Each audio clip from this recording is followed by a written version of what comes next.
रोहित पवार आणि योगेंद्र पवार यांना तातडीने सुरक्षा द्या अशी मागणी खासदार सुप्रिया सुळेंनी केली आहे। रोहित पवार आणि योगेंद्र पवार यांना सुरक्षा द्या असं सुप्रिया सुळे म्हणाल्या।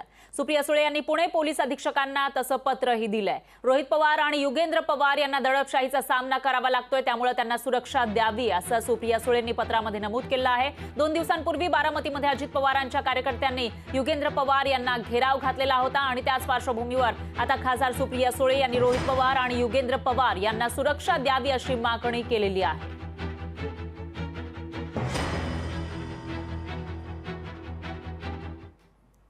योगेंद्र पहिल्यांदा माझा प्रचार करतोय। आता म्हणजे इतक्या वर्ष तो माझ्या मागच्या इलेक्शनला परदेशी शिकत होता, तो आला आणि वारंवार तो बाहेर गेल्यावर प्रचाराला आणि तो अतिशय संविधानाच्या चौकटीमध्ये राहून अतिशय शांततेच्या मार्गाने तो प्रचार मुलगा करतोय।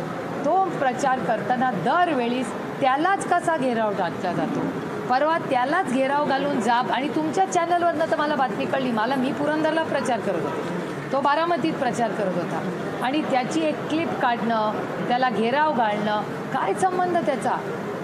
जाब विचारायचा असेल तर मला विचारा ना।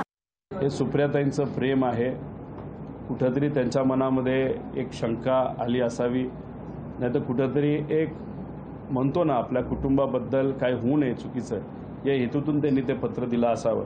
आणि त्याच्याचबरोबर टीव्हीवर आणि मोठे नेते जे गुंडांबरोबर फोटो काढतात, मोठ्या जे मर्डर केलेली लोक आहेत त्यांच्याबद्दलची फोटो रील हे आपण बघतो। माझ्या मतदारसंघातला एका मोठ्या गुंड्याला अजितदादांनी तिथं जवळ केलं अशी चर्चा आहे।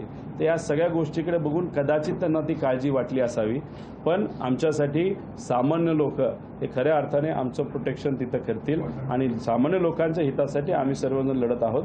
त्यामुळे ताईंनी जे पत्र दिलं ते काळजीपोटी दिलं असावं। लोकशाही मराठी ऐका, पहा, जागरूक रहा।